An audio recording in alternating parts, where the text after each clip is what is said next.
pias tepat terhimpit di penjepit drum lock. Selanjutnya, hidupkan sistem drum lock. Pasang drum lock kembali pada tempatnya. Putar drum lock agar ujung pena tepat jatuh pada jam dan hari awal pengukuran. Kemudian, tutup kembali cover atau penutup. Setelah matahari terbenam selama 1,5 jam, pias harus diambil. Pada hari berikutnya, ulangi langkah 1 sampai dengan 9.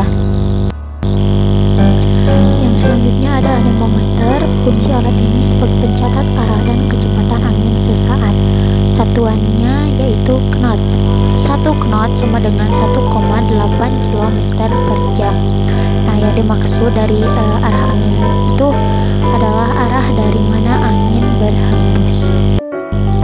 Yang selanjutnya bernama compass stocks. Nah, fungsi dari alat ini adalah mencatat lamanya penyinaran matahari. Satuannya adalah jam per persen. Nah, jenis pias ada 3 macam. Pias lengkung panjang biasanya terjadi pada 11 Oktober sampai dengan 28 Februari. Pias lurus 11 September sampai dengan 10 Oktober dan 1 Maret sampai dengan 10 April. Kemudian pias lengkung pendek 11 April sampai dengan 10 Agustus. Yang selanjutnya ada cup counter anemometer. Fungsi dari alat ini sebagai pengukur kecepatan angin rata-rata harian. Nah, cara pengamatannya, prinsip kerjanya sama seperti gerakan speedometer atau sepeda motor dalam satuan kilometer per jam. Nah, kecepatan angin rata-rata harian selisih pembacaan angka dibagi 24 jam. Yang selanjutnya ada high volume air sampler atau HV sampler. Nah, berfungsi sebagai pengukur partikel kecil padat aerosol di udara seperti debu, karbon, dan lain-lain. Nah, satuannya mikrogram ya. Keterangannya pias harian atau mingguan. Nah, sensor suhu terbuat dari logam. Bila udara panas, logam memuai dan menggerakkan pena ke atas. Bila udara dingin, mengkerut gerakan pena turun.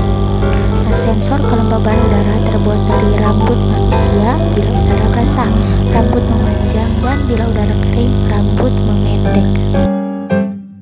Yang selanjutnya ada lysimeter. Nah, fungsi dari alat ini sebagai alat pengukur evapotranspirasi.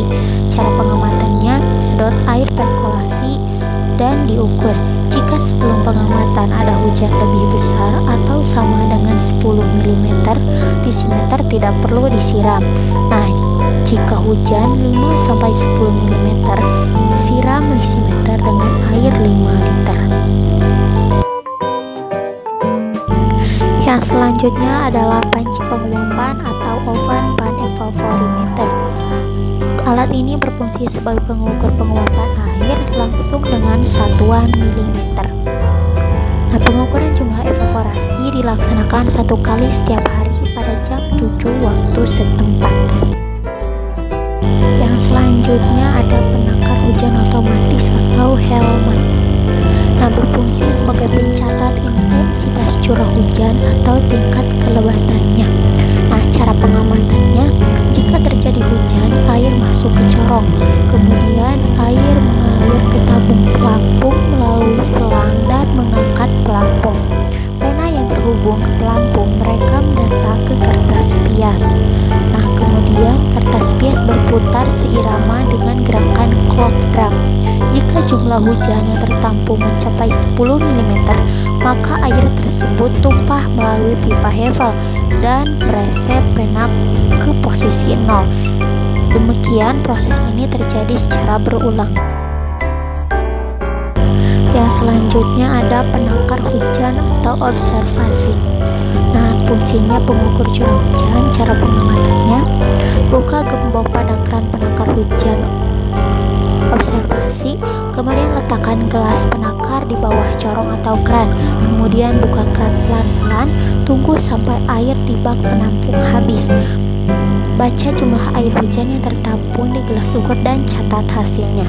Nah, jika diperkirakan jumlah hujan melebihi 25 mm, Sebelum airnya mencapai skala 25 mm, tutup kerannya. Kemudian lakukan pembacaan dan catat hasilnya. Kemudian buang airnya dan lanjutkan pengukuran terhadap air yang masih tersisa di bak penakar hujan observasi. Setelah selesai, jumlahkan semua hasil pengukuran yang sudah dilakukan. Pada waktu melakukan pembacaan, letakkan gelas ukur pada bidang yang rata atau datar untuk menghindari kesalahan pembacaan akibat kesalahan. Yang selanjutnya ada psikrometer standar. Terdiri dari 4 buah termometer bola kering, termometer bola basah, termometer maksimum, dan yang terakhir ada termometer minimum. Nah, fungsi dari alat ini untuk mengukur suhu udara dan kelembaban udara. Satuannya adalah derajat Celcius dan juga persen. Selanjutnya ada sangkar meteorologi. Fungsinya sebagai tempat meletakkan peralatan meteorologi seperti psikrometer. Nah, kegunaannya untuk menahan tiupan angin kencang, menghindari radiasi matahari, menghindari tetesan air hujan, menghindari perjalanan radiasi suhu lokal baik dari udara maupun dari tanah. Nah, adapun hal yang perlu diperhatikan itu sangkar menghadap utara selatan, sangkar dicat putih agar memantulkan cahaya. Yang selanjutnya ada hook, hawker, dan steel well. Nah, fungsinya alat untuk mengukur perubahan tinggi permukaan air dalam panci. Nah, steel well ini sebagai tempat meletakkan hook hawker. Hook hawker itu adalah alat berupa batang berskala dan sebuah skrup ulir yang berada pada batang tersebut yang digunakan untuk mengatur letak-letak ujung jarum pada permukaan air di dalam panci. Nah, cara pengukurannya, putar skrup pengatur pada hook hawker pelan-pelan sampai ujung jarum tepat berada pada permukaan air. Yang selanjutnya ada termometer apung maksimum dan minimum. Nah, berfungsi sebagai alat mencatat suhu maksimum dan minimum air yang terjadi selama 24 jam. Nah, cara pengamatannya, suhu maksimum ditunjukkan oleh ujung kanan indeks dalam termometer atas dan suhu minimum ditunjukkan oleh ujung kanan indeks dalam tabung bawah. Nah, untuk menyetel kedudukannya, indeks kembali. Setelah itu suhu dibaca digunakan magnet batang. Yang selanjutnya ada termometer tanah gundul.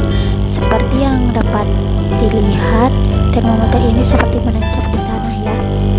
Nah, berfungsi sebagai pengukur suhu tanah gundul, satuannya derajat Celcius.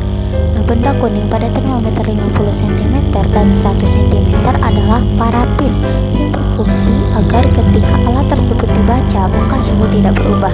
Data suhu tanah ini digunakan dalam kegiatan pemupukan tanah. Yang selanjutnya ada termometer tanah berumput. Berfungsi sebagai pengukur suhu tanah yang berumput. Satuannya derajat Celcius. Benda kuning pada termometer 50 cm dan 100 cm adalah parafin yang berfungsi agar ketika alat tersebut dibaca maka suhu tidak berubah. Yang selanjutnya ada termohygrograf. Berfungsi sebagai pencatat suhu udara dan kelembaban udara nisbi. Nah, satuannya adalah derajat Celcius dan persentase. Nah, selanjutnya ada termometer minimum berumput. Nah, nama alat fungsinya untuk mengukur suhu terendah atau minimum berumput pada suatu periode pengamatan. Cara pengamatannya dilakukan pada pukul 7 waktu setempat. Jika suhu turun, alkohol akan menyusut dan naik. Permukaan alkohol akan naik, sedangkan indeks tetap tertinggal menunjukkan skala terendah yang dicapai suhu udara. Setelah dilakukan pengamatan atau pembacaan skala, posisi indeks harus dikembalikan ke posisi suhu pada waktu itu.